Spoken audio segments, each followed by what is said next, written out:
दोस्तों ज़रा सोचो, 3000 साल पहले ग्रीस के एक छोटे से गांव ओलंपिया में एक ऐसा मेला लगता था जहां जंग रुकवा दी जाती थी। हाँ, आपने सही सुना, जंग रुकवा दी जाती थी। दो दुश्मन राजा अपनी तलवारें नीचे रख देते थे सिर्फ इसलिए क्योंकि एक रेस होनी थी। एक दौड़, नंगे पैर, नंगी बॉडी, बिना किसी हथियार के, सिर्फ इंसान का इंसान से मुकाबला। और उस दौड़ को जीतने वाले को इतना सामान मिलता था कि उसके नाम का सिक्का तक डाला जाता था। आज हम जिस ओलंपिक को टीवी पे देखते हैं, जहां नीरज चोपड़ा भाला फेंकते हैं, उसेन बोल्ट फास्टेस्ट मैन बनता है, उसकी शुरुआत इतनी अजीब, इतनी खूनी और इतनी स्पिरिचुअल थी कि अगर मैं आपको पूरी कहानी ना सुनाऊं तो ये वीडियो अधूरा रह जाएगा। तो चलिए चलते हैं 776 बीसी में ग्रीस के उस मैदान में जहां दुनिया का सबसे बड़ा स्पोर्ट्स इवेंट की नींव पड़ी। वीडियो को एंड तक देखिएगा क्योंकि बीच में एक ऐसा ट्विस्ट आएगा जब ओलंपिक्स 1500 साल के लिए बंद हो गए थे और उसके वापस आने की कहानी किसी फिल्म से कम नहीं थी। दोस्तों, आज से लगभग 2800 साल पहले मॉडर्न ग्रीस जैसा कोई एक देश नहीं होता था। उसकी जगह होती थी बहुत सारे छोटे छोटे सिटी स्टेट्स जैसे एथेंस, स्पार्टा, कोरिंथ, ओलंपिया। हर सिटी स्टेट अपना अलग अलग राजा, अपना अलग अलग आर्मी और अपना अलग अलग ईगो रखती थी। ये लोग आपस में लगातार लड़ते रहते थे, जमीन के लिए, इज्जत के लिए, देवी देवताओं के नाम पे।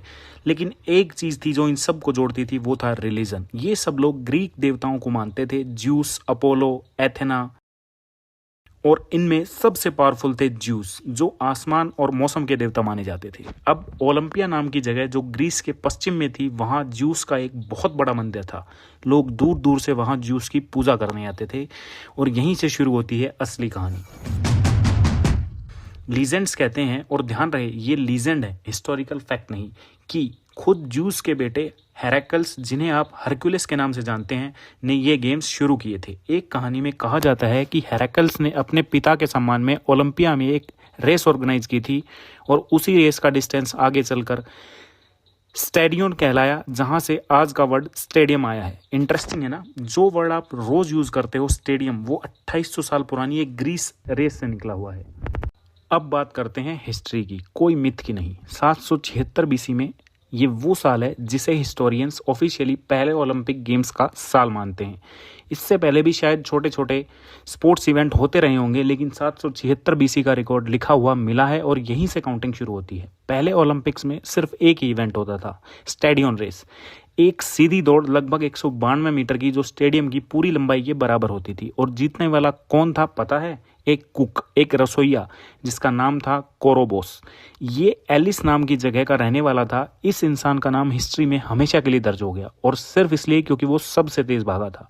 अब यहाँ एक इंटरेस्टिंग बात समझिए, ये गेम सिर्फ हर 4 साल में होते थे और इस 4 साल के साइकिल को ग्रीक लोग कहते थे ओलंपियाड। ये इतना इंपॉर्टेंट था कि ग्रीक लोग अपनी पूरी टाइम काउंटिंग ही ओलंपियाड से करते थे। जैसे हम 2024 में ये हुआ कहते हैं, वो कहते थे थर्ड ओलंपियाड में ये हुआ था। सोचिए, एक स्पोर्ट्स इवेंट इतना बड़ा था कि उसके थ्रू पूरा कैलेंडर चलता था। अब आता है वो पार्ट जो मैंने हुक में बोला था, जंग रुकवाना। जैसे जैसे ओलंपिक्स पॉपुलर हुए, एक प्रॉब्लम आई। ग्रीस की अलग अलग सिटी स्टेट्स आपस में हमेशा लड़ते रहते थे, तो एथलीट्स और देखने वाले लोग ओलंपिया तक सेफली पहुंचे कैसे?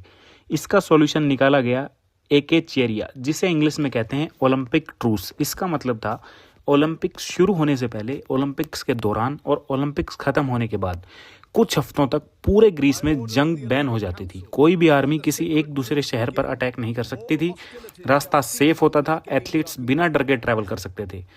इमेजिन कीजिए, दो राजा जो कल तक अपनी सेना लेकर एक दूसरे को मारने निकले थे, आज ओलंपिया के स्टेडियम में बैठे हुए एक रेस को देख रहे हैं और एक दूसरे से बात कर रहे हैं। ये आइडिया इतना पावरफुल था कि आज भी मॉडर्न ओलंपिक से पहले यूनाइटेड नेशंस इस ट्रूस को सिंबॉलिकली रिकॉग्नाइज करता है। शुरू में सिर्फ एक रेस थी, लेकिन वक्त के साथ साथ इवेंट बढ़ते गए। डायलोस, 2 स्टेडियों की दौड़, आना जाना।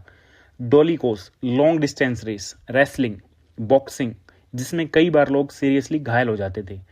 पैंक्रेशन, ये सबसे ब्रूटल इवेंट था। इसमें बॉक्सिंग और रेसलिंग दोनों मिक्स थे और ऑलमोस्ट कोई रूल नहीं था।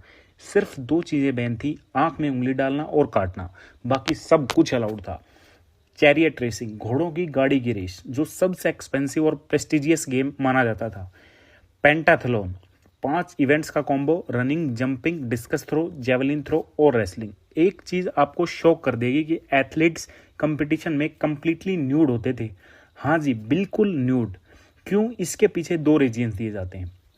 एक, ग्रीक लोग ह्यूमन बॉडी को परफेक्शन और देवताओं का गिफ्ट मानते थे, तो उसे दिखाने में शर्म नहीं थी।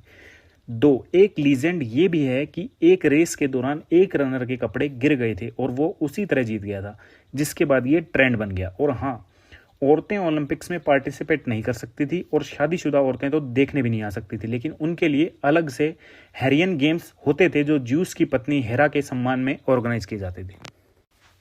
अब ये सवाल बहुत इंपॉर्टेंट है कि आखिरकार जीतने वाले को मिलता क्या था? पैसा नहीं, मेडल नहीं, सिर्फ एक चीज, ओलिव की पत्तों का एक ताज, जिसे कहते थे कोटिनोस। सुनने में ये छोटा सा ही नाम लग सकता है, लेकिन उसकी वैल्यू समझना जरूरी है। ये ताज ओलंपिया के एक पवित्र ओलिव के पेड़ से बनाया जाता था, जिसे खुद हेराकल्स ने लगाया था। ऐसी मान्यता थी कि इसका मतलब था कि जीतने वाले को देवताओं का आशीर्वाद मिला है। लेकिन अपने शहर वापस जाने के बाद उस चैंपियन की जिंदगी हमेशा के लिए बदल जाती थी। उसके शहर में उसका एक स्टैचू बना दिया जाता था। कई बार उसकी पूरी जिंदगी टैक्स फ्री हो जाती थी। कवि और राइटर्स उसके ऊपर पोएम भी लिखते थे। कुछ सिटीज में तो दीवार में एक खास गेट भी तोड़ दिया जाता था सिर्फ चैंपियन के घर में एंट्री के लिए, क्योंकि माना जाता था कि जहां से चैंपियन गुजरे वहां नॉर्मल दीवार अनवर्दी है। ये था स्टेटस का लेवल। स्पोर्ट्स सिर्फ खेल नहीं था, ये ऑनर, रिलीजन और आइडेंटिटी का मिक्स था। अब आता है वो ट्विस्ट जिसका मैंने जिक्र किया था। ये गेम्स लगभग 1200 साल तक चलते रहे, 726 बीसी से लेकर 4th सेंचुरी एडी तक।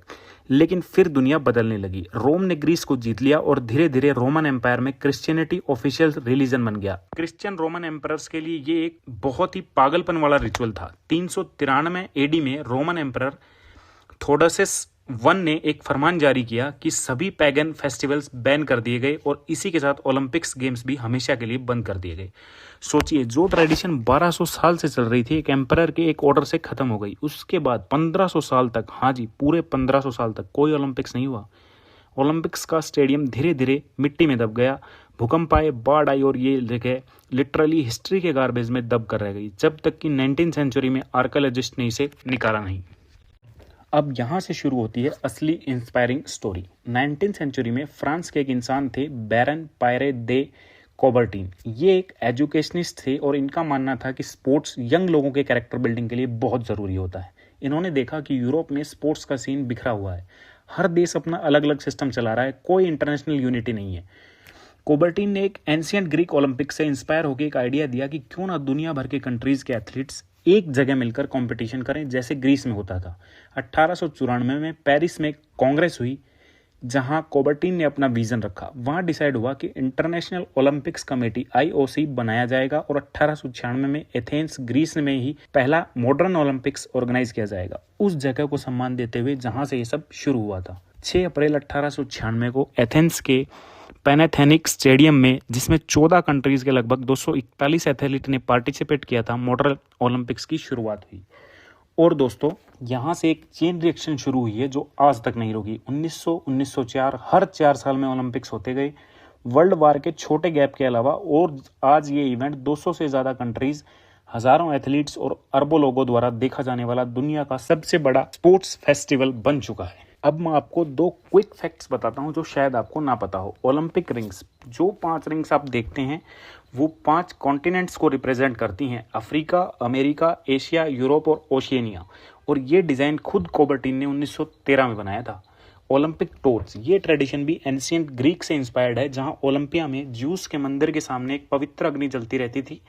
आज भी हर ओलंपिक से पहले ओलंपिया में ही एक टॉर्च जलाई जाती है सनलाइट की मदद से। फिर वो टॉर्च होस्ट कंट्री तक रिले के थ्रू पहुंचाई जाती है। और दोस्तों, भारत का कनेक्शन भी इस कहानी में बहुत इंपॉर्टेंट है। इंडिया ने 1900 ओलंपिक्स में ही अपनी प्रेजेंस दर्ज कराई थी, जब नॉर्मन प्रिचर्ड ने 2 सिल्वर मेडल जीते थे। उसके बाद इंडिया ने हॉकी में दुनिया पे राज किया, 8 गोल्ड मेडल, जिसमें 6 लगातार जीते गए थे। और 2020 टोक्यो ओलंपिक्स में जब नीरज चोपड़ा ने जेवलिन थ्रो में गोल्ड जीता, तो वो मोमेंट था, पूरे देश ने महसूस किया कि हम भी अब इस 2800 साल पुरानी ट्रेडिशन का हिस्सा हैं। पूरा सर्कल कंप्लीट हो गया है। एक मॉडर्न इंडियन एथलीट ने भी भाला फेंका जो ग्रीन पैंथालोन का हिस्सा होता था। तो दोस्तों, ये थी ओलंपिक्स की पूरी कहानी, एक छोटे से रिलीजियस मेले से लेकर ज्यूस के सम्मान में होने वाली दौड़ तक। एक एम्परर के ऑर्डर से 1500 साल के सन्नाटे तक, और फिर एक फ्रेंच एजुकेशनिस्ट के सपने से दुनिया के सबसे बड़े स्पोर्ट्स इवेंट तक। अगली बार जब आप ओलंपिक्स देखें और टॉर्च रिले हो या ओपनिंग सेरेमनी में 5 रिंग्स देखें, तो आपको याद रहना चाहिए कि ये सिर्फ स्पोर्ट्स इवेंट नहीं है, ये 3000 साल की एक जर्नी है, जंग से सुलह तक, मिथ से हिस्ट्री तक। अगर आपको ये वीडियो पसंद आई तो लाइक करिए और अपने उन दोस्तों को भेजिए जो ओलंपिक्स देखना पसंद करते हैं, और चैनल को सब्सक्राइब करना मत भूलिए, क्योंकि ऐसी ही डीप और इंटरेस्टिंग हिस्ट्री की कहानियाँ हम हर हफ्ते लेकर आते हैं। मिलते हैं अगली वीडियो में एक नए टॉपिक, एक नई कहानी के साथ। तब तक के लिए धन्यवाद।